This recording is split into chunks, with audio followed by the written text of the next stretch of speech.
You will treat all Marines with the highest level of respect, for we have earned our place as Marines and will accept nothing less than that from you! This is my rifle. There are many like it, but this one is mine. My rifle is my best friend.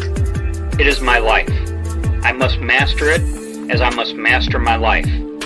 Without me, my rifle is useless. Without my rifle, I am useless.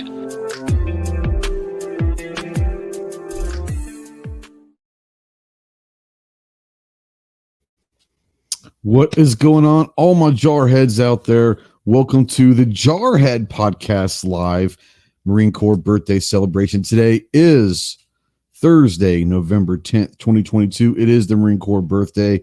Semper Fi, and happy birthday to all my Marines out there.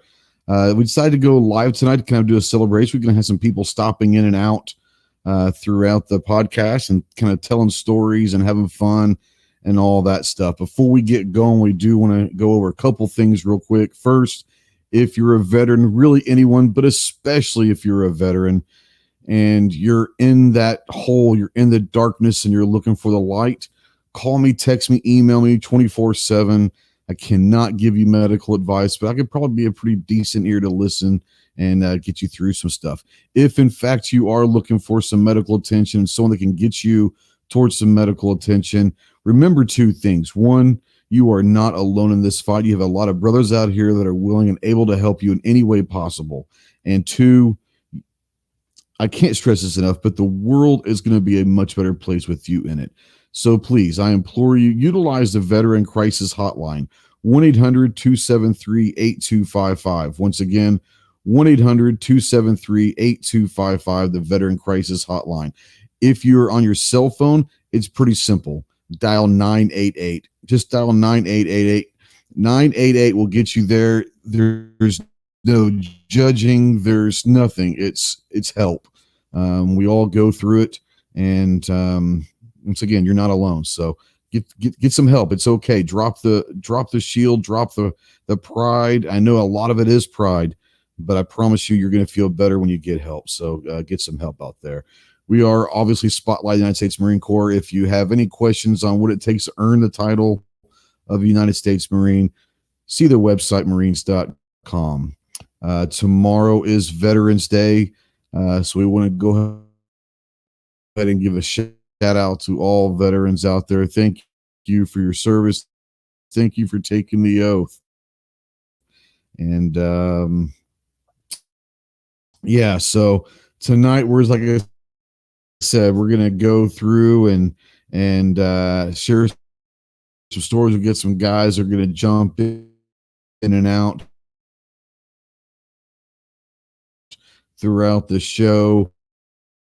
If you guys have any questions or anything like that, if you're a Marine out there and you want to jump in, that's cool. I guess what I could do is I could just put the link out there, and if you're a Marine and want to jump in, or if you have something that you want to say, like I said, we're going to have some people jumping in and out. Appreciate that. Clover Tax out there. Happy birthday to all the Marines out there watching and listening. I appreciate you. Christmas 740's out there. We'll see Chris, I think, tomorrow night. If everything goes as planned, we're going to be also for the Wanamaker Tulsa Arms Show, and it's the largest gun show in the world. It's in Tulsa, all that. More importantly, we're going to be enjoying the freedoms. We're going to be enjoying a gun show, the best gun show, the biggest gun show of all time. So we're going to be having fun with that. Calico Jacks out there says, raw, devil dog. Yeah, we're going to have fun. Like I said, if you have any questions out there, it's going to be kind of a Q&A type thing, and on all of that, sharing some stories. Like I said, we're going to have some guys jumping in and out and all of that. All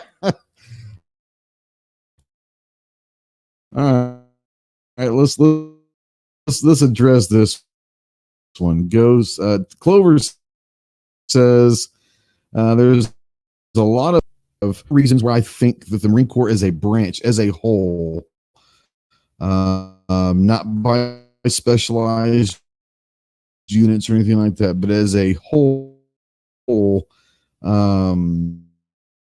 kind of sets ourselves apart. One is it all starts. If you don't know what that is, and I'm not going to tell you what that is, but that is literally the first step of being a Marine, or the yellow footprints, and you can probably find that out there, but I'm not going to be the one that tells you about it. If you want to find out about it, go and listen and find out. But no, going back to Clover's question is we're very proud. We're by far the smallest force in the U.S. military branch. We have our own intel. We have our own air. We have everything within the Marine Corps to be self-sustained, and we do it at a high level. One of the other things that sets us apart is every single person in the Marine Corps, no matter what your job or MOS is, every single person in the Marine Corps is above everything a rifleman. It's choppy. I'm on Wi-Fi. StreamYard's been acting very, very weird. And I don't know why. I'm very sorry about that. I can go to other websites on the computer, but for some reason, StreamYard is like crazy slow this whole week, and I don't know what it is. So I apologize. If it's bad, then let me know. I'll do this from the phone. If it's okay, then let me know as well out there in the chat. Happy birthday, Adam. Everyone in the Marine Corps is a rifleman, and we take that very, very seriously. You have to qualify on the rifle range to graduate boot camp. There are other branches, and most of the branches probably don't shoot during boot camp, or at least have it to where you have to qualify to graduate. I know that there are other branches that may not even shoot a gun during boot camp. It is what it is. The first thing that they want to know after that you can walk in a straight line and all that is they want to know if you can shoot, and they're going to teach you how to shoot. So that's another reason. A third reason I talked a little bit about before is the pride. That's something that probably sets us aside. I think everyone's proud. Other branches are proud, but the Marine Corps, for some reason, I tell you, we're very, very proud, almost to an extent that it drives people crazy. But if you ask the other branches, that's one of the other things that a lot of the other guys from other branches will tell you about the Marine Corps. One, we're very tough physically and mentally. You have to be very, very physically and mentally tough to make it. But two, we're proud of who we are. And this is our fraternity, and it's a very small and a selective and elite fraternity, the Marine Corps overall. So it's what it is. Adam says that one of his best friend's son just finished boot camp last month. I'm sure that he's got some stories. Boot camp. I tell you what about boot camp. Boot camp is the one thing that all Marines have in common. Everyone will then go to combat training and then go to their school. After boot camp, you get a week off or 10 days off. I don't know if it's a week or 10 days. It was 10 days when I was in. You got 10 days off, and then you had to go to combat training. Then you went to MOS school and all of that, and then you went into the fleet. But no matter what your MOS was or anything like that, the one common thing that every Marine has is boot camp. And boot camp in the Marine Corps is not easy. I'm sure the guys that they're in the Vietnam era will tell you this. When I was in, they said they'll tell you that my time was much easier. I can tell you that the time what they go through boot camp now is probably much easier than when I went through. That's just the way it goes. But the basics of boot camp are the same. They're going to strip you down as much as they can and take everything away from you mentally and physically that reminds you of your civilian life. And then they're going to build you into a fighting machine. And that's really what they want. They want warriors. both physically and mentally. The great thing about boot camp is when you get done with it, you felt that accomplishment. It's 13 weeks of living hell. Living hell. The best thing I can tell you is there are things that you're going to take from boot camp that you'll take for the rest of your life. Whether it's, and that's not just boot camp, but being in the military in general. This is something we talk about all the time, especially when we talk about people transitioning out and people that have just gotten out of the military or thinking about getting out of the military, and they don't know what they can do. They're thinking, well, maybe I can be a police officer, a security guard, firearms instructor. All those are awesome. But I think that a lot of people think that they're going to be pigeonholed into certain jobs. And that is definitely not the case. What the Marine Corps does is it gives you skill sets that you may not realize what you have. You have the respect of time management in the real world is a valuable thing. You're going to be able to handle stressful situations. You're going to be mission oriented. You're going to be team oriented and not about yourself. It's going to be about the team succeeding, the mission success. You're going to have a lot of leadership capabilities. And the first part of leading is knowing how to follow. And the Marine Corps teaches you how to follow first, but they'll also tell you that any corporal should know anything that a staff sergeant has, and every staff sergeant should be able to know anything that a master gunnery sergeant has or knows. The Marine Corps is self-sustained. If one man goes down, there's someone there to pick up the pieces, and that's something that's very, very real. So, there's so many different things, but honestly, and Clover talked about there's a lot of people we go back and forth between the branches, and it's all fun and games. We call there's a poll out there that we always do polls, but today was a funny one. But we make fun of the other branches, and they make fun of us, and ultimately we're under one flag, and ultimately we do that as just that's what we do. I'll tell you this though. I suggest you can do what you want. I'm not going to tell you how to live your life. I suggest if you're going to make fun of someone in the military, you better not do it around anyone that served, what branch they were. We can make fun of ourselves, but if someone who didn't serve does, it's not going to end because you're going to find out what one flag feels like, and it's not going to be fun for you. So there's that. Clover says, so you are saying that a Texan Marine vegan who carries a CZ and does CrossFit would be really annoying.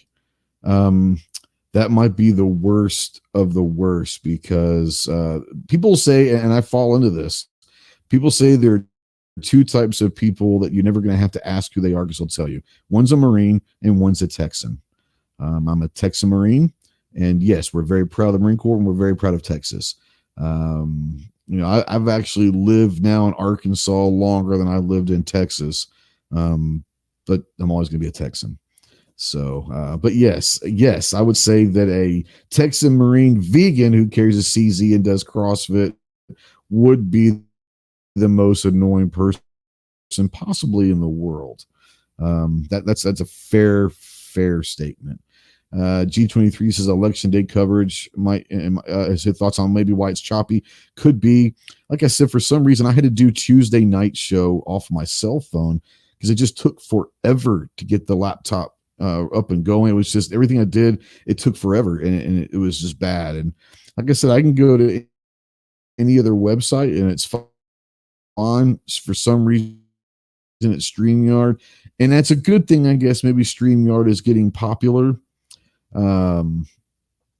to where people are using it now. Josan out there says Semper Fi, also the history. Yeah, that's one of the three. All the branches have history. There's no doubt about it. I will say that historically, if you use gruesome in all wars, these are right there in front. We're typically the first ones in. It is what it is. And I don't take anything away. I mean, there are some great guys and gals in every branch. I'm partial, obviously. You go ask an Army guy, a Ranger or something like that, and they're going to be partial to the Army. You go ask a Squid They're going to be partial to the Navy. I think that the two things that you're going to hear from all branches, maybe three things. One, the pride. Okay, that's going to be the first thing. Two, very, very tough. Marines are very, very tough mentally and physically. I will say the third thing that might be, I don't know, the most important is we're extremely professional. That's the one thing that we're drilled into our heads from the very beginning. Our appearance matters. The way we hold ourselves matters.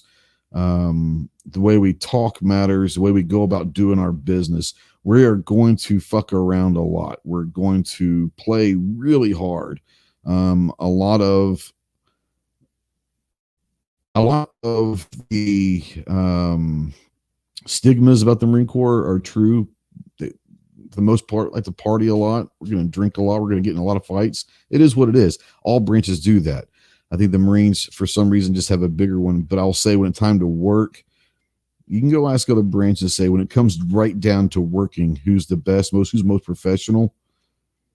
I think you go ask those guys and they'll tell you who. And that's just, I'm not saying that. I'm not saying that obviously I'm partial, but I hear that from other guys and other branches all the time that, man, yeah, they're professional. They're very, very good at their jobs. And if I could have someone next to me when the shit goes down, we're who they want. It is what it is. Clover is out there once again. Guys, like I was saying, if you guys have questions, like I said, we're waiting for a few people to get home from work and all that. We're going to have some guys jump in and maybe tell some stories and all that.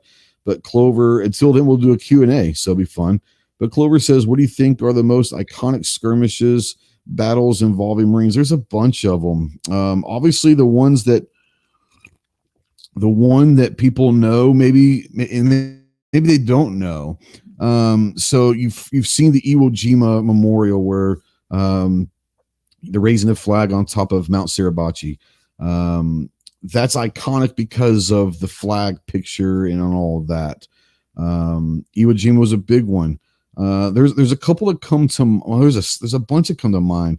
And you've got Guadalcanal. Guadalcanal probably put the Marines on the map as far as World War II goes. I would say that the Chosin Reservoir in Korea, the frozen Chosin, talking about the most harsh conditions against odds that no one should have lived. Let's be honest, much less win the battle. No one should have lived at the frozen Chosin. Yep, Calico Jack says the frozen Chosin. So the cool thing about this, and Clover knows this, Khe-Sanh,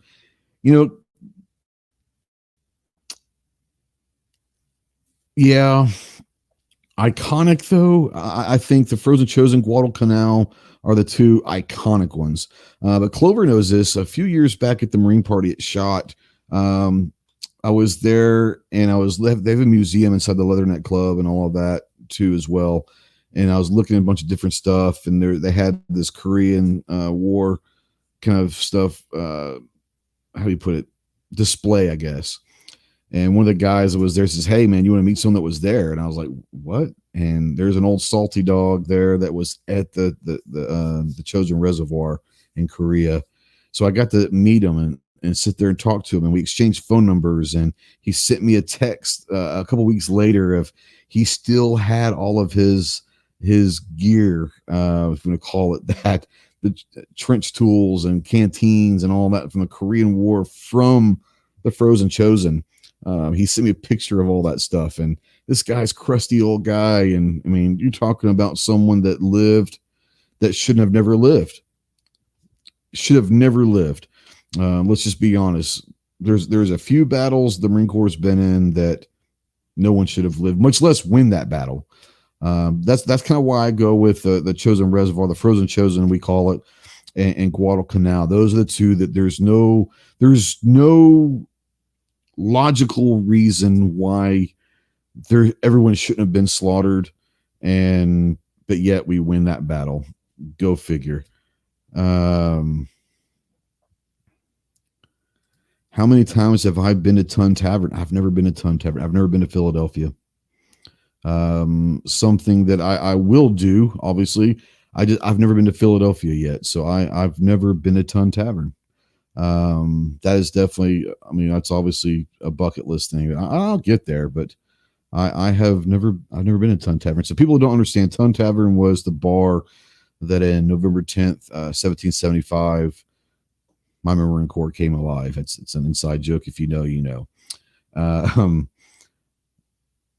But it was inside this tavern called Ton Tavern, small one room little thing where the Continental Marines were formed in 1775. So, I will get to Ton Tavern. But I haven't been to Ton Tavern. I've never been to Philadelphia. So that's definitely something that I will get to. A lot of people talk about Summer 5, Jason. Happy birthday, brother. Challenge coins. We have a bunch of them, and I'm a collector of them. This one is an Okinawa challenge coin. I've got one that's got when I made NCO.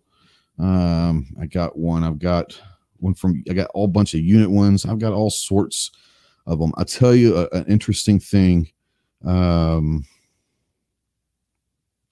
When I was speaking of Tulsa, we're going to be in Tulsa this weekend for the Wanamaker. It's just probably, I don't know, 4 years ago, maybe somewhere in there. There was this table, this booth at Wanamaker. The guy had a bunch of old military patches. I'm flipping through it. And I found one and I was like, oh, wow. And I asked him about it. He wanted a pretty high amount of money for it. And I asked him, I was like, what's so, why are you wanting so much for this one particular patch? And it was a patch that they wore at Guadalcanal. And he said that patch was on Guadalcanal. I don't know if it's true or not. It's definitely old as hell. And it was all sealed up and all of that. And I said, I got to have it. And he asked if I was a Marine. And I said, yes. So he gave me a deal. And I think I paid like $50 for it. And I would have paid more for it. But, and I don't know if it was actually, but it was an old patch that had been through some stuff. And it was prior to the first division. It said Guadalcanal on the logo. This prior to that. So there's a chance. So I bought that for sure. Let's see another question. Clover's full of questions. I love it. He said the first Marines relied very heavily on their shotguns. Why do you as a Marine fight against that history so much? So King Fudd out there is wanting to know why I am against shotguns. I am not against shotguns. I just think they're extremely effective. They're very capable of doing a lot of missions. They're just not the weapon system that is conducive to being efficient. If that makes sense? Now, when it comes to breaching or hell, even room clearing, shotguns can be a very effective,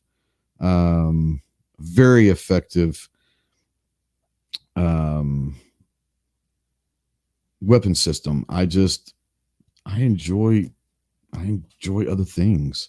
I know he's baiting me into this because King Fudd is all about shotguns, but and all of that. So G23. What challenge coin do you keep in your pocket and why? So I go through.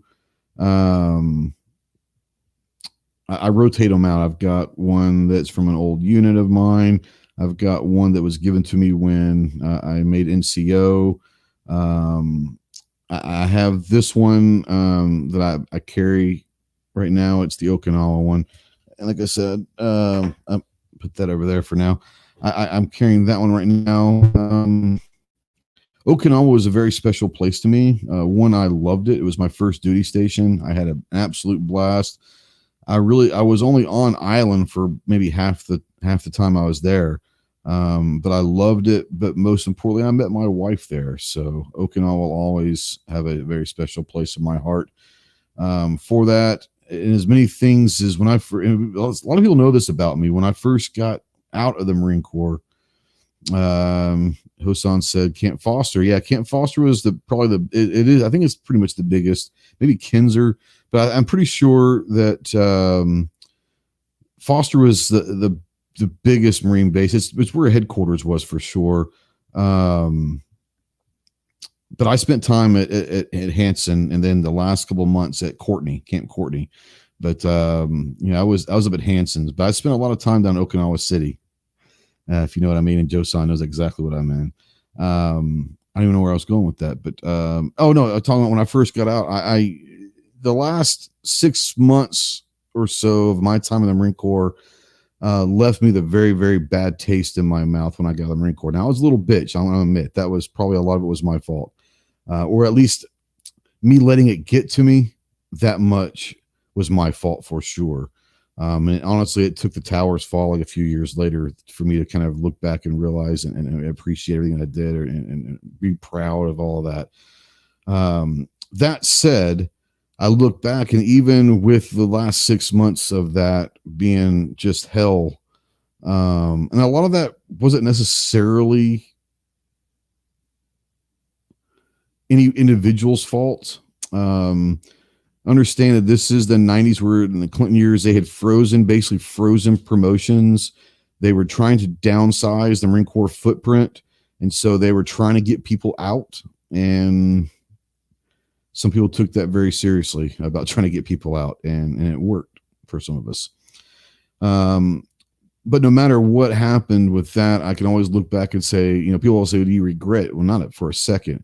For the most reason is I wouldn't have met my wife and I wouldn't have my daughter if I hadn't joined the Marine Corps. So no, I don't regret anything. The only thing I regret is how much of a bitch I was the last few months, because I let individuals get to me, and I'm better than that. And it was just, I was just so not happy, and it is what it is. But yeah. Joe-san says, I was there 8 years and had the shirt. There you go. The Rock is a real thing, but I love The Rock. So yeah.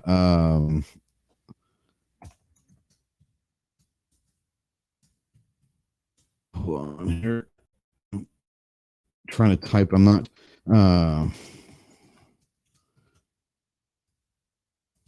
Clover's got a question out there. Hold on. Let me get pop up now. That's even better. My computer is just weird. Got a pop up that I can't get out. Let me get over here. Try to delete that pop up. Yeah, I don't know. Something's going on. I might have a virus. I don't know. I might have a virus. So, let's see here. How many times did I get caught without my coin? No, I never got caught. I mean, obviously, in all honesty, we didn't carry coins every day, because a lot of time, now, if you were in garrison, yeah, you probably did. But a lot of times you're not going to be carrying. Now that's fair. Clover is my virus, so that's true. A lot of people aren't going to carry a coin.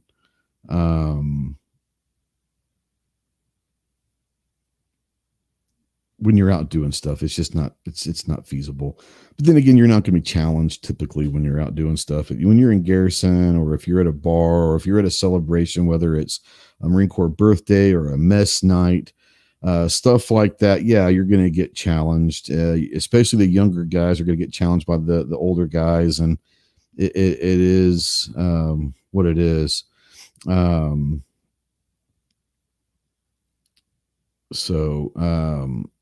Let's get down to iconic items.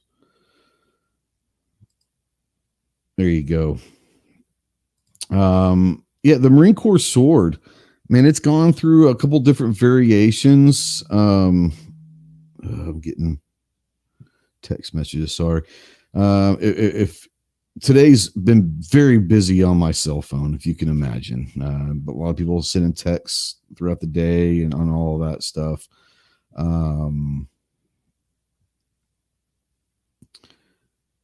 So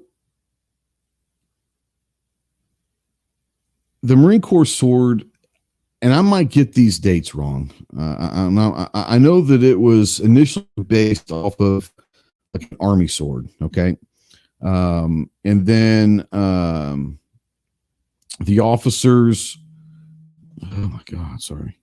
The officers went through a couple different swords. The Mameluke sword, I think. Man, you know what? Here, let me just go over here because I don't want to get this wrong. When they brought the officers back into that, I want to say that was. All right, so in 1875, the officers were allowed to wear the traditional swords. They haven't been able to do that for, I don't know, 10, 15 years, if I remember. Once again, I don't know. I can tell you that the NCO sword is probably the most beautiful sword that there's some great swords.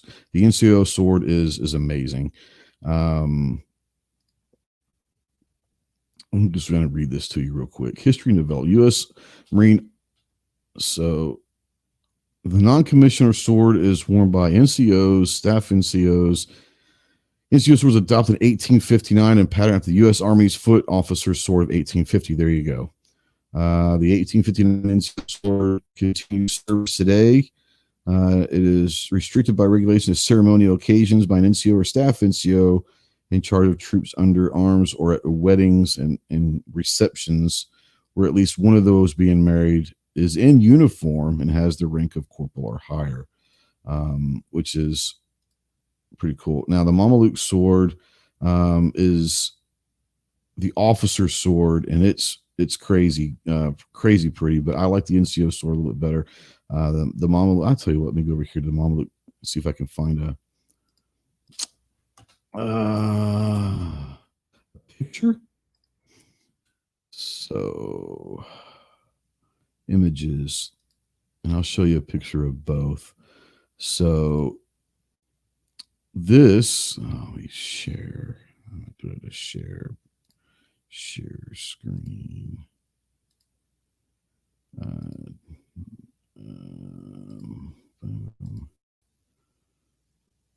So I don't know if this is, if you guys can see this well or not. But this is, well, it costs $630, but but that's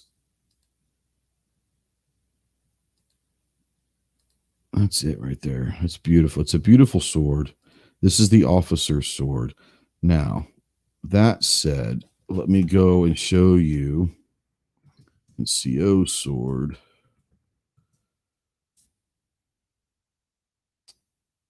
And I don't know where mine is. I think I've lost it in a storage room over the years. I probably had to go buy one. All right, let's go in here. NCO sword. Am I still sharing? Let me go and see if I can share this. Oh, that's a cool picture. Let me go to that website. Sorry, guys, I'm trying to show you guys pictures of the inside. Oh, God, it's not a good picture. It's all blurry. There we go. That should be a good one.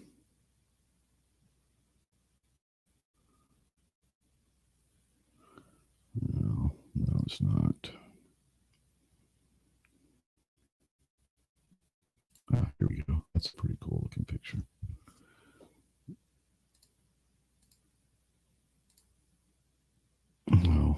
Goodness gracious. You guys can do a search if you want to for USMC NCO sword.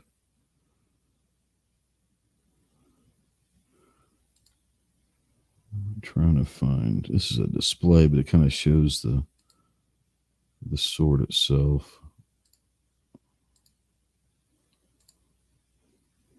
Anyways, it's a flatter bladed sword than the officer sword. There's a little more curve in the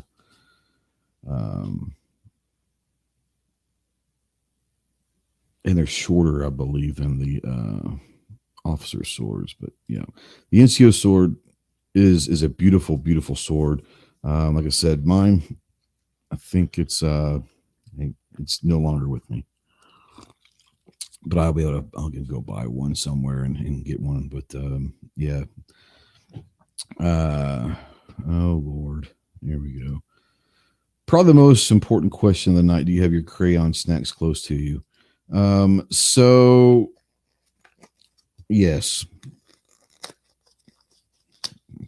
it wouldn't be a Marine Corps birthday with my crayons. Let's go ahead and eat one. Peel off. I don't want to eat the paper off there. So there you go. Here's the thing. The crayon thing, I had never heard of that until a few years back. Never heard of it. It was not a thing when I was in. I think that's something that's happened in probably in the last 10, 15 years, but I had never heard of the crayon thing. Josan, you might want to tell me. G says, happy birthday. Happy birthday. Thank you, man. Appreciate it. Happy Veterans Day to you. Thank you for your service, G. But yeah, the whole crayon thing was nothing bad. I didn't know when I first heard, like, what are y'all talking about? It is what it is. But yeah, it's not good.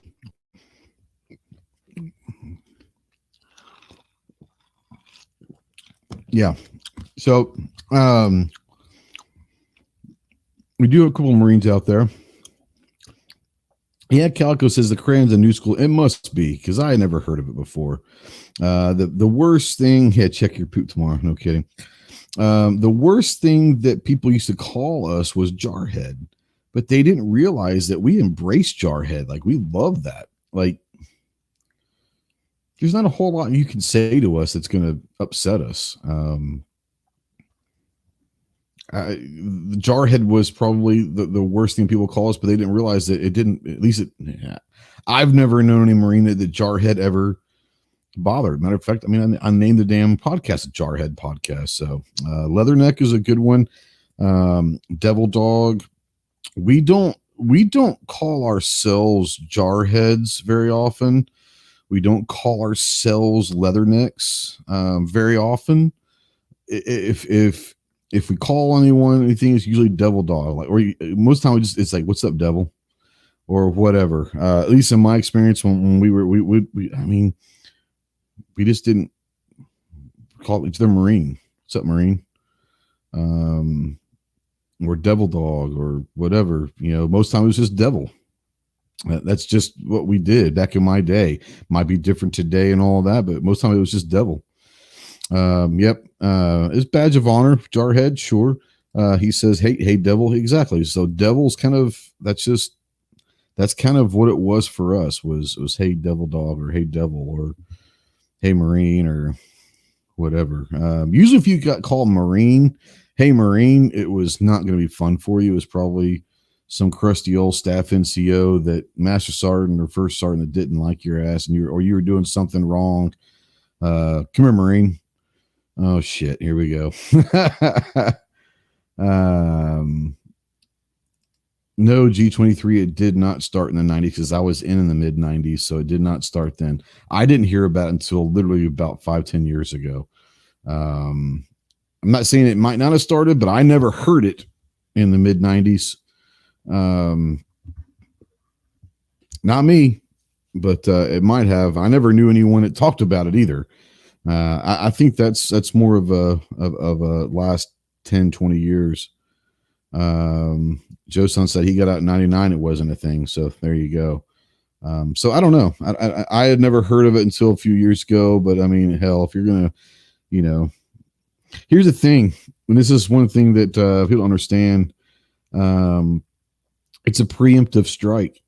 If someone's going to try to use something to get us pissed or upset or whatever, we're going to claim it and we're going to embrace it and take away any ammunition that you have to use against us. If you think you're going to get under our skin and all that, then you just don't know us very well. Triggerology says devil is the inside one. Hey Marine was usually from sister services. No, for me, when we did stuff with Navy or Army, it was always Jarhead. They usually called us Jarhead, and that was fine because they didn't understand that we didn't care about that. For us, we called ourselves Devil inside. What I was saying about being called Marine is if you were out and about on base somewhere and you had your hand in your pocket or something like that, and some staff NCO or motivated NCO saw you, they say, "Hey, Marine, come here, Marine," and they jump on you a little bit. We didn't use that a whole lot, but usually if you were, "Hey, Marine," it was probably some older guy that was having a little power struggle maybe and wanted to make a point of you. That's fine. It is what it is. It's part of what you do. But yeah, we used devil. We had nicknames, whatever you want to call signs, whatever. We had individual within our platoon and all that we used the nicknames or last names. If you didn't have a nickname, then it was your last name. Never called anyone, especially I should say this, at least at work. We never used first names ever. It was your first name was your rank, or it was just, Miller or whatever, Smith or whatever. We never used first names in the Marine Corps. I don't know if they do now or not, but that was, you do not use first names at work. And most times we didn't even use them outside of work because we usually use names and whatever. That's just what we called everybody, and all of that. So, and the funny thing is I remember this one guy, it was about a year, about 8 months before I got out and new PFC came in. Now G says they never use first names in the Army either. So that's probably a military thing, but we never, you want to get lit up, you use somebody's first name, even if it was just in a joking manner. You just didn't use first names. That's what it was. Is either you use their rank and last name or their last name. If they're a higher rank than you were, then you had to use their rank and their last name. If they're equal or less, you could get away with just using their last name, or you call them the nickname or call sign or whatever. I was talking about something. I don't remember. Not very smart. Calico says smoking and joking equals hey Marine. That's it. Was I ever around many female Marines? If so, what were their jobs, roles, whatever? Yeah. There were females. I went to boot camp though in California. I did not go to Parris Island.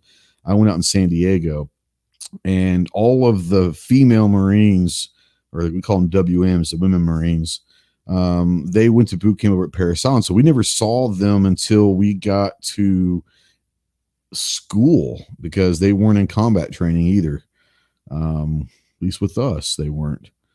We saw them at school, and there's different schools going on, different bases and all that. But yeah, I mean, a lot of them were administrative roles. Some of them were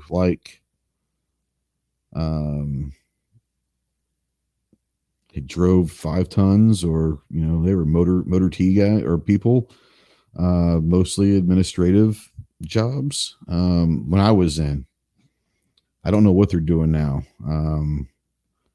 I want to say that I heard that there were a couple of WMs that went out for recon school. I don't know if that's. Did you keep your coins in your pockets for a reason, and why? Yeah.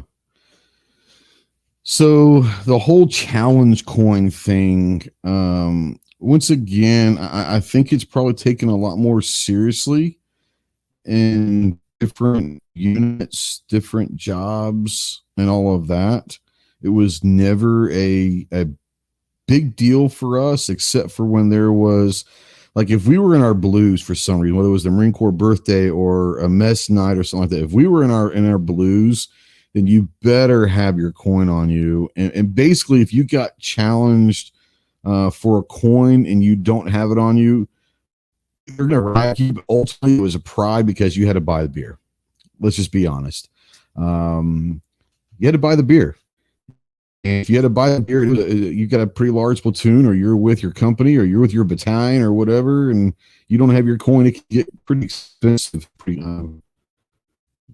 quickly. Most of the time, it was a pride thing, and it was a beer thing. Probably more than anything else was a beer thing. I get it by the beer. So let's see here. Joe Sons. Yeah, he says beer. There you go. Triggerology says, I was a red patcher. We had definitely plenty of females. So if I'm not mistaken, the red patchers, you guys had a lot to do with logistics, maybe even like load masters or something like that. If I'm mistaken, I can't remember. It's been a long time, but I remember you guys had them on your camis, had them on your covers. USMC red patchers. Say that you guys, yeah, the landing support specialist. There you go. Shit, I'm gonna put the patch out here. Calico, Triggerology, Joe Som. If y'all want to jump in, man, there is the link. Jump in. We can tell some stories, whatever. Todd, what's up, homie? Get in, get your ass in here. You got the link. Todd's a buddy of mine with Team RSF, and he's with Recon Sniper Foundation. So, embarkation. There you go.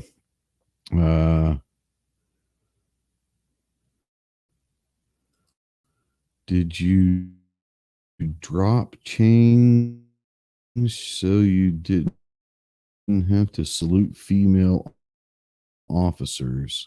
What?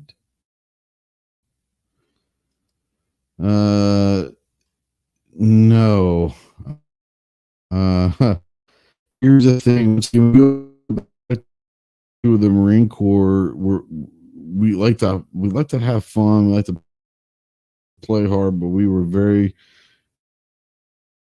very, very, very, how do you put this?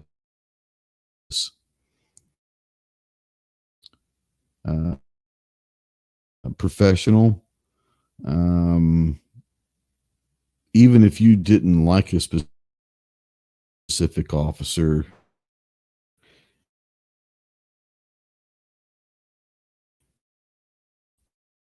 you never showed that. You never showed it or not, and a lot of them didn't. I'll tell you, challenges for beer, whatever, but they always checked with us was ID card. A lot of guys do. MC Super 5, happy birthday, brother. I put the link out there. If anyone does, if you're a Marine and you do want to jump in, Todd, I don't know why he's not here right now. But he's on the West Coast, so he's probably just not getting home from work. But get your ass in here, homie. We dog tags and ID cards were something that they always kind of checked. Kept my ID card in the pocket of their camis or whatever. Always had the dog tags on, but those were two things that they checked pretty regularly. Not just an inspection, but just pretty regularly. Make sure you had your ID card and your dog tags at all times. The coin, like I said, Marine Corps birthday, the mess. What up, Holmes? What's up, brother? Happy birthday. Happy birthday, bro. You too, brother. We're just talking. There's a couple of questions out here talking about coins and all that. And I told him, like, when for us, the coin was never a big thing unless we were in our blues, basically. But they checked us all the time for ID cards and dog tags just to make sure we had those on us. But the coin thing was more of a ceremonial thing to buy beer. I don't know with you and your experiences. Was a coin ever a big thing as far as for most every day? I'm a relic, as you know.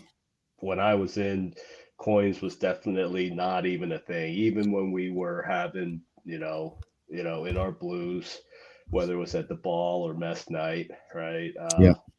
So didn't exist for us. So it's funny. So this is literally about a month before I get out at mess night. And I was selected to be the NCO of mess night because I was getting ready to get out and all this stuff. And one of my boys out there knew that I was probably going to forget my coin. He knew there was a good chance I was going to forget my coin. And so he challenged me. I was up on stage. And challenged me right then and there. And I went through this whole thing. Oh, man. Oh, you mean this one? And that was it was the best time because I was just like, I went through this whole thing of, it's going to suck. Oh, you mean this coin? And so it was one of those things. That was the best time is when you do get challenged. Typically, we didn't challenge someone unless we were almost certain that they weren't going to have it, whether it was a coin or ID card or whatever you were going to challenge people with at mess night or at the ball. You didn't challenge unless you were pretty certain that they weren't going to have it. And sometimes we played jokes on people to take their IDs or their coins so that they couldn't have it on them. So if you were a young Marine and all that, you were all in. We went to for at least 1 year, maybe 2 years when we were in Pendleton with First. We went to Laughlin for a Marine Corps ball. Did you guys ever go up to Nevada for the Marine Corps ball when you were in? No, we were, let's see. No, at my last duty station at 29 Palms, we had it on base. So that was, that was still a while back. Yeah. NCO, we had my last NCO mess night was a field mess night. How'd that go? It was awesome. We had a senior Marine leave, requested to go to the head. Okay. And, we're out in the field. That's not good. There's no facilities other than porta potties. As soon as he was out of earshot, one of our other newer junior NCOs pops up, requests permission to speak. The mess president, is that who it is? Yeah. Granted, request permission to go shake the porta potty. Oh, granted. Everybody. Now, this is a staff NCO. Was this a staff NCO in the porta potty? Yeah, senior staff NCO. Oh God. We didn't rock it too like hard. EA or E9, maybe at least an EA. I'm assuming it was an EA. Yeah. So, needless to say, it was a lot of fun. We had a good laugh. Oh. We scared them. We didn't tip it over. Oh, I would imagine. Well, see, you're probably lucky you didn't turn it over. Now, here's the thing people don't realize. Now, it didn't always work out this way. You were not supposed to ever be punished for things that happen at mess night. It's just part of the it didn't always work out that way. So I'm going to ask you, were you guys at all NJP'd at all because of that? None of us were. Fantastic. So that's a good thing. Like I said, sometimes there are people that take themselves way too seriously and all of that. So we got a question now. G Webbs is an Army guy, and I'm sure they probably had something similar to an NCO mess night. Do you want to explain to everyone out there maybe what an NCO mess night is so they kind of have an idea? Because they unless you were in, you may not know. I'm sure the Army probably had something like that. They might not have called it a mess night.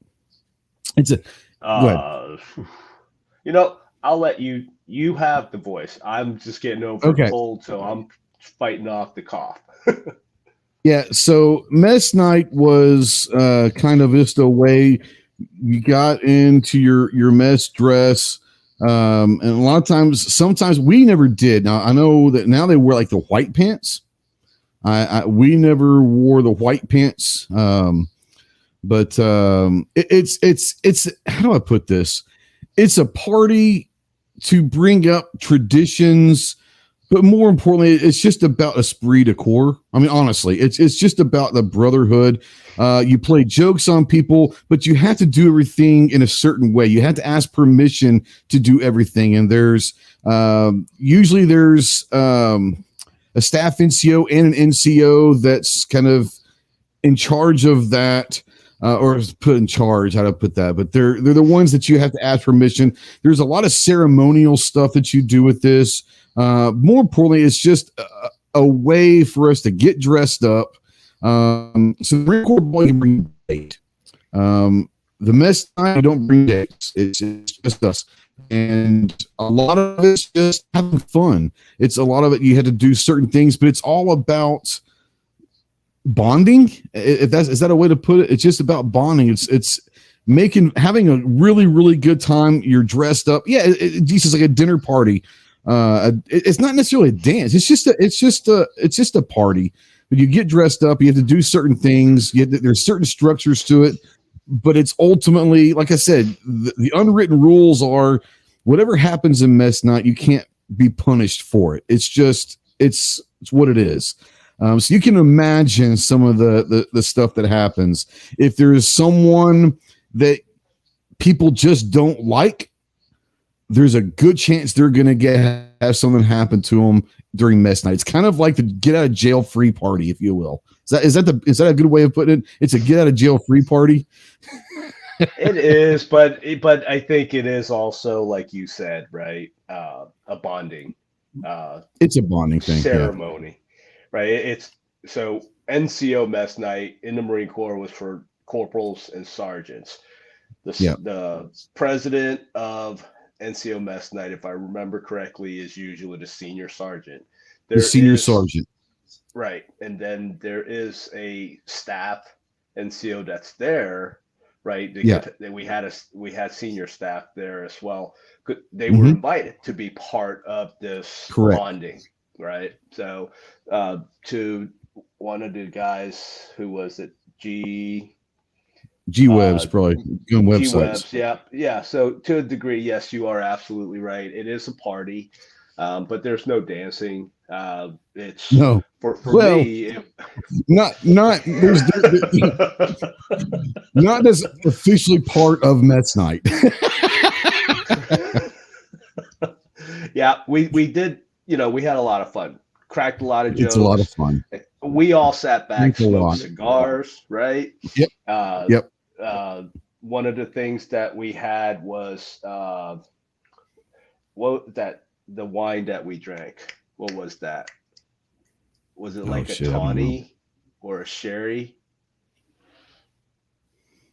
Anyways, we had that in addition to other. I remember being very, very sweet, almost like a dessert wine. It was very, very sweet. I wasn't a big fan of it, but that's just me. Right. Yeah. But it was free, so there's people that's pounding that and beer. Oh, that's what it was. It was port wine. That's what it was. Joe-san said it was port. That's it. That's exactly right. Exactly, it was port. Yep. That's right. Yeah. So, but mine was field mess night, so we're out there in camis and our back then a lot more fun, honestly. Yeah, it's probably a lot more fun, I bet. Yeah, we didn't have to pull out the blues and get that all cleaned up and then get it cleaned up again afterwards. Yeah. This food is fit for human consumption. Yeah, there's a lot of really cool old traditions that the Marine Corps has. One of them is the mess night. Do you guys still walk when you were still in, or by the time you got out, you guys walked the gauntlet when you picked up your blood stripes? Oh yeah, for sure. So there are a lot of different traditions. So what people don't realize what the blood stripe is, I'm getting a bunch of texts. I'm sure your phone's been blowing up today too. I'm sure, but it's a non-ending thing on November 10th. Oh yeah. So the blood stripe is when you talk about the dress blues guys, you'll see most Marines will have a red stripe down the side of their trousers. You pick that up when you pick up NCO. When you pick up corporal, you're allowed to wear that blood stripe and all of that. There are certain traditions and I wouldn't call them ceremonies, but there are certain traditions that go with that. One of them is getting dead legged until you literally can't walk. By walking down, everyone just destroying you. Another one is if you get pinned with your camis on, which most of us do, with your camis on, they don't put the backers in the back of the metal chevrons, and everyone gets to walk past you and pound the chevrons into your skin until you are bleeding like it's a son of a bitch. It's just what it is. That's just what it is. Now, the chevron thing, I want to say, it's not just for making corporal; it's for a lot of different ones. Pretty much everything after NCO, every time you get promoted, that happens. But yeah, when you get the blood stripe, we walk through the line and basically the best way of putting it is you get dead legged all the way through until you just can't walk anymore. What were some of the things you guys did? Yeah, blood stripes was obviously NCOs and above. Some took it easy, some didn't. Oh, no one took it. No one took it easy. Yeah. At least for me, so I can say that much. Yeah. And the gauntlet is basically you're walking down where both sides of you, each side, they're tagging you in the arm and then popping you in the leg. Oh, so they didn't tag me in the arm. They tagged us in the leg. They need us in the leg. Yeah. They did both, right? So you walk down and you're supposed to walk the other way, turn around and walk back down if you ever make it that far, because you're supposed to get tagged on both sides by an individual, by everybody, right? Yeah. Yep. So, yeah. Yeah, that was they didn't hit. It was all knee to the leg for at least for me. And that was fun. It's always fun. Yeah, it is what it is. But no, we had just sidebar, if you don't mind. I found my first Intel Company T-shirt. Really? Yeah, it's an antique. It's 30 years old now, basically, right? So I'll show you something. I'm gonna turn around. Okay, cool. Does that look familiar to you? Oh yeah. I wish Third SRI had it. Third SRI didn't do a lot of stuff. Third, right? Yeah, we didn't. We had. I don't even think we had T-shirts. Nope, Third SRI didn't have T-shirts. No, first we did, but third we didn't have anything, if I remember. So speaking of shirts, you're wearing the RSF, which people don't know. I talked about a little bit earlier. It's the Recon Sniper Foundation, and I'm just recently because of Todd came into Team RSF. Real quick, we've got the open forum here, and it is a Marine Corps. It's not necessarily Marine Corps, but it's a Marine Corps started a Marine Corps thing. Do you want to talk real quick about Recon Sniper Foundation before you go into the first Intel shirt? Sure. Recon Sniper Foundation. Yep. It started off being a bunch of recondos, sniper guys, and Navy Sarks. It's the foundation that basically a nonprofit organization that helps with active duty members, veterans, as well as their respective families if they need help with anything. For instance, we all know about the Kabul debacle. RSF raised a ton of money for those respective family members that passed away from it. Recon Sniper Foundation itself is a, nonprofit organization that helps. All you have to do is reach out, reconsniperfoundation.com, and you can request help. What kind of help? If obviously suicide, right? You can reach out, ask for help.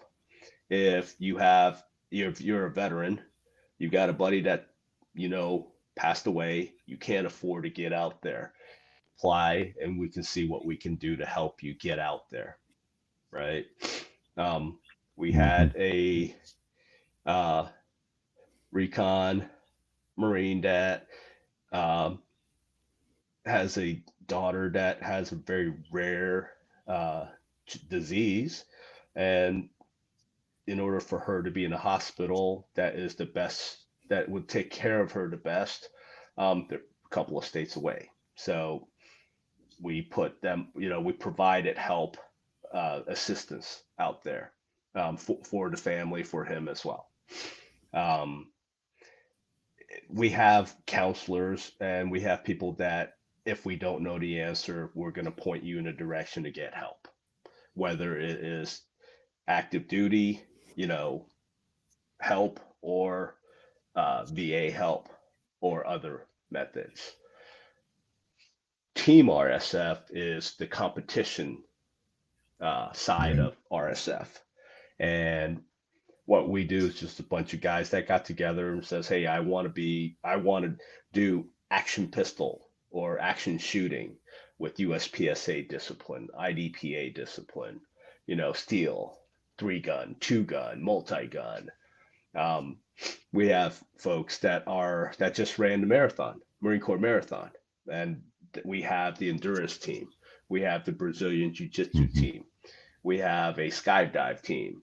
We also have the precision rifle, or long range rifle team. I came on with Team RSF for action shooting and shooting USPSA, and then I switched over to precision rifles. And scuba team.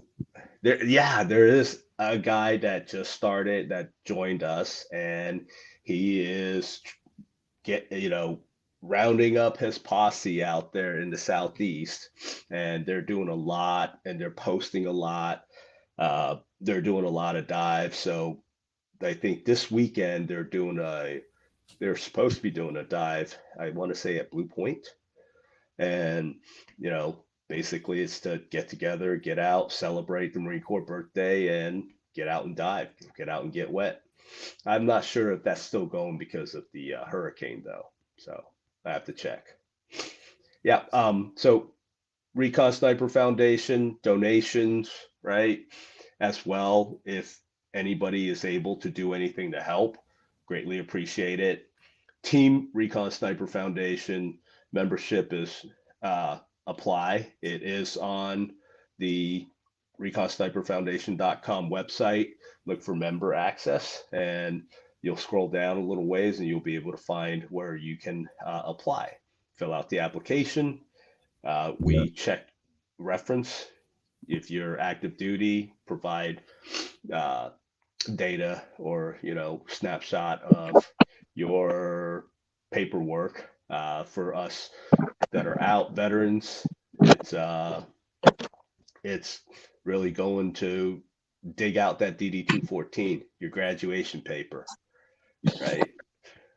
And apply, and come and join us, anywhere, right? Even if you don't necessarily have somebody in your immediate area, it's always fun to go out and look for somebody to go shoot with, learn to shoot better with, right? How to get more efficient. It's just a way to get somebody out of the house instead of just sitting around moping. So stay active. That's the one thing that's kind of where I'm at, is being in Arkansas. To my knowledge, I'm sure there are, but I haven't met anyone in Team RSF that's in Arkansas yet, but that's kind of one of the missions that I want. Is I want to start building an Arkansas team.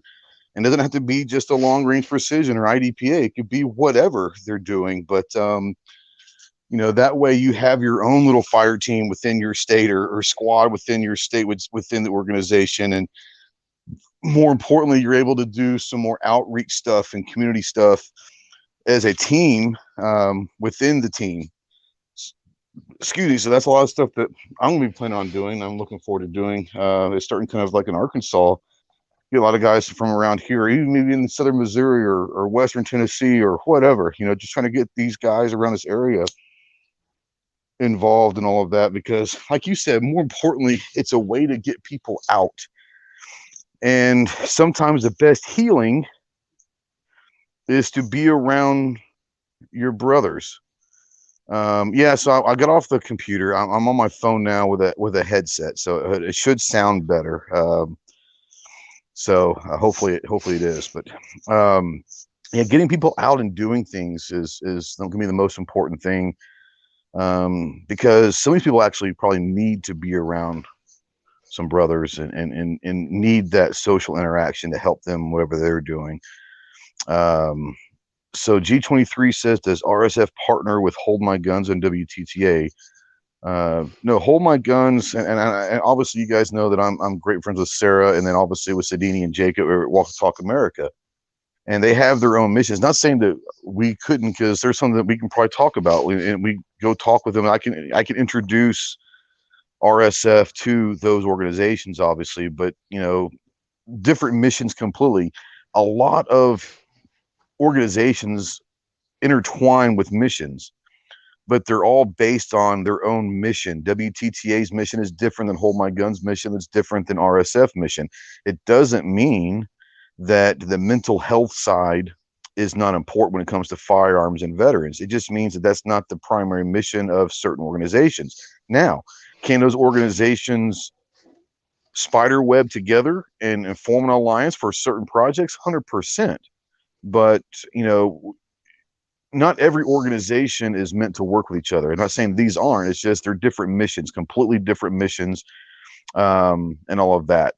Now, for you don't know, Hold My Guns and Walk the Talk America was founded by a good Mike Sadini, and it's about the mental health side of firearms, not necessarily military. It's about firearms and saying, look, every time there's something goes on, the biggest thing that's said is, well, 2/3 of all firearm deaths are suicide.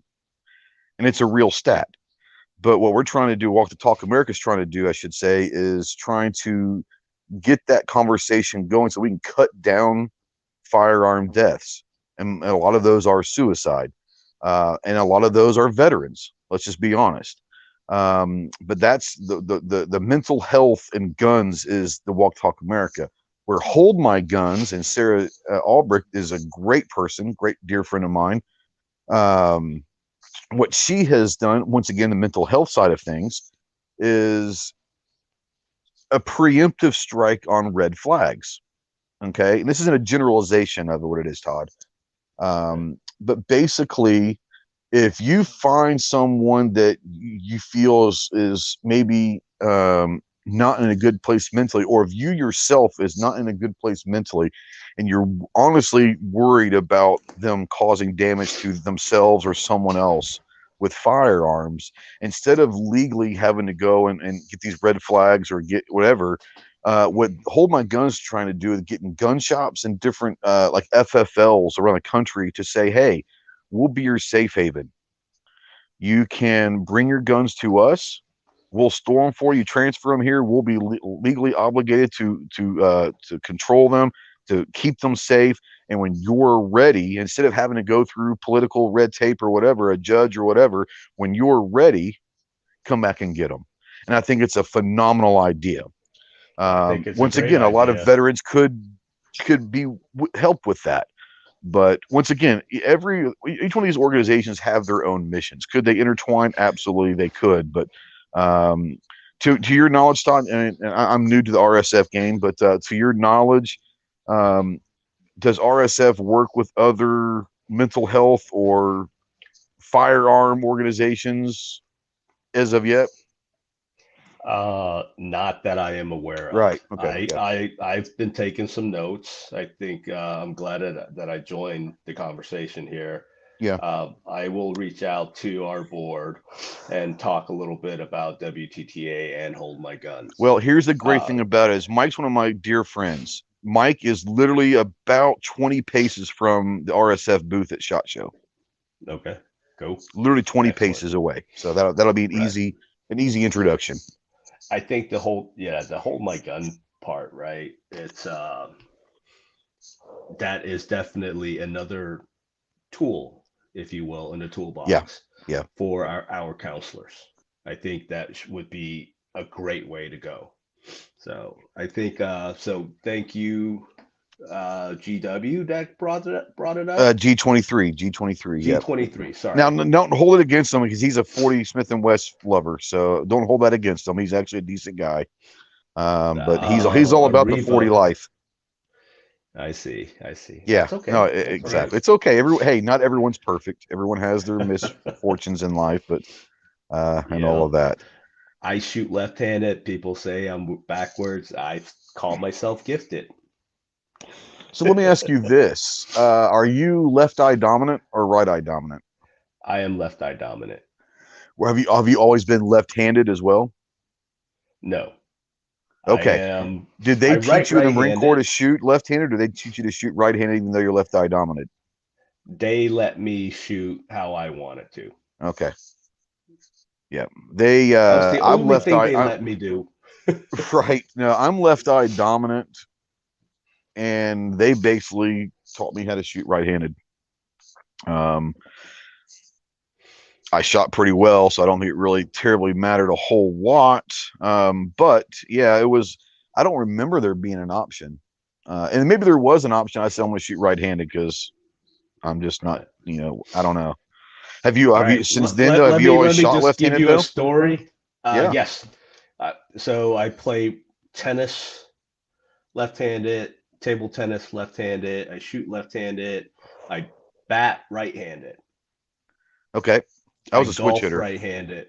So I know there's a joke out there, but I was a switch hitter in baseball. You fuckers out there in baseball, I was a switch hitter. You shut up, Todd. All right, here's a little funny story, and then after that, I've got to get going. Yeah. While in boot camp, at the range, I'm in the pits, pulling targets, doing all this fun stuff. Drill instructor comes up to me, looks at me, I have my earplugs in, but because of where I have my mag pouch, instead of it being on the left side, I'm a lefty, so it's on the right side. He looks at me, he's like, look at you, you're all fucked up. Grabs the earplugs out of my ears, goes, see, you got your earplugs in the wrong fucking holes. Boom, threw it up in my nose. And he had to dip his campaign cover from showing that he's laughing his ass off. Oh, 100%. 100%. And he's like, get out of my way, and marched on. I was just like, I was getting ready to laugh my head off, right? Because that's just, to me, I was being bagged on, picked on, but I was laughing about that one. He walked away, as he's halfway down the line, he's like, pull those earplugs out, put it back in your ear. There's still safety, but I loved it. I thought it was hilarious. With that, I'm going to get going. I will sync up with you more about Hold My Gun and WTTA and also SHOT Show. Well, we'll talk about that privately, but any new word on SHOT or range day or anything? I've been pushing on range day, but okay. I don't know if that $2,000 is something that that they want to go spend for one. No, day. I hear you. Let me know if I can help in any way. All right. Thanks a lot. Have fun. Happy birthday, brother. Happy birthday. All right. So you guys can see I'm outside on my phone, so that's why my logo's up and all of that. Going an hour and 20 minutes. Real quick, there are a couple toasts that we always gave for all the Marines out there. I'm sure you had your own toast. There's a couple toasts we always gave. One of them, was pretty simple. Here's to you, here's to me. Brothers will always be. If we should ever disagree, fuck you. Here's to me. That's a great toast that we always gave. Yeah, there's a lot of great ones. That one's the one we use the most. Any more questions out there? I've got a couple more people that were supposed to join, but who knows? They might be doing their own thing. I have no life, so actually, I'm just kind of gonna get ready to get packed up, leaving tomorrow afternoon for Tulsa. Gonna go to the Wanamaker Tulsa Arm Show. It's a great one. Um, Kind of going through, I might have missed some things. Josan says, so you both should know Decimer. Decimer, that name sounds familiar. I think that was was that the old guy? Arturo. God, something's popping up. I remember the name. I remember the name, but remember I've been out for a while, but I want to say uh Tulsa, baby, let's go. Yeah, we're definitely heading out. Um let's see here. Let's go. Honcho? Is Honcho gonna be in Tulsa? Or is he talking more about Vegas, baby? Maybe he was saying Vegas, baby, let's go. Uh Joe Son. Okay. Third Shrig, 31st Me in the 90s. I was with the third Shrig and 31st Me in the 90s. Decimer. That name does not sound familiar as far as someone that I served with. I was there in 94, 95 with third and then was over with first. So Decimer and then 90s. I don't know. That name does not sound familiar to me. Might not have called him Decimer, but Decimer does not ring a bell as far as in the 90s. It might have been early 90s, might have been before or after me, but when I was there, I do not remember Decimer. I'm going to Tulsa, probably not Vegas unless some magic happens. Okay, well, Jeff says that you might be going. At one point, Jeff thought you were going to shot with Gear Report, so maybe not, but we'll definitely see you in Tulsa then, Honcho, for a show, for sure. Joe Son, I do not remember a Decimer. Big Frank. I don't remember a Big Frank. Third Trig, 31st Mew. That's where we were, but no, I don't remember a Big Frank. So doesn't mean that we didn't run into each other or know each other. It doesn't ring a bell. That was 30 years ago almost. So I don't remember yesterday half the time. But no, Big Frank does not ring a bell to me. Let's see here. Any other questions out there? If not, then we're going to start sweeping the floor. Once again, happy birthday to all my Marines out there. We did this for fun. I got some texts from some buddies that were going to join, but they're at a party over in North Carolina. I'm happy to say that one of our brothers bought into a bar that with another Marine, and they're having a Marine Corps birthday celebration at that establishment. And so a few of the guys, damn, we're getting old. Tell me about it, bro. Tell me about it. Yeah, we're. I'm not gonna say we're old. We're definitely getting up there because I still think that being old is how you feel. My body feels old, but my mind is not. I still feel like I'm 25 years old. That probably gets me in trouble a little bit because I feel like I'm 25, but I know that I'm not. G-Web says Marines that own a bar, what could go wrong? Exactly. And I think this happened fairly recently, so this might be the first real big bash. I'm afraid to hear what the dollar amount of what they're going to have to pay to replace glasses and bars and bar stools. There's no telling what goes on at that bar tonight, but Clover got to meet some of the guys this past spring over in at the gathering. We stayed with some of the guys, and so but yeah, like I said, happy birthday to everyone out there. More importantly, guys, tomorrow is Veterans Day, so I want to say thank you to all the veterans out there, no matter where you served, what you served in. Thank you for your service and taking that oath. And ultimately, that's really what it comes down to, is taking that oath. And it's a volunteer thing, at least in my era. It was not always a volunteer thing, but it's I'm not going to get that too political. Uh, I will say this: that some of the guys that were drafted got treated the worst when they came home. The Vietnam guys, if you know anyone that's a Vietnam guy, man, you people don't realize how terribly they got shit on when they came home. And they were drafted. A lot of those guys were drafted in and still served and still got shit on. So remember that. But yeah, anyways. Clover says, yeah, that was interesting. Who knew that Marines were afraid of cats? There's an inside story. Yeah, that happened. We had either a cat was in a fight or a cat was getting laid. I'm not really sure what happened, but if you ever heard either one where cats make those crazy ass noises, we were out in the front porch telling stories, and it was quiet as anything. And all of a sudden we hear that, and I'm not going to lie, me and a couple of them, yeah, it scared the shit out of us. I didn't know what it was. So it happens. Thanks for bringing that up. I appreciate you, Clover. Yeah. G23 says, my dad was a Vietnam guy who passed away about 5 years ago. Yeah, a lot of those guys got treated like absolute trash when they came home. So I'll say this: you don't have to respect you don't have to respect veterans. That's no one's just because we served and we took an oath we don't demand your respect. We don't demand a thanks at all. Most time, most veterans don't even want you to thank them.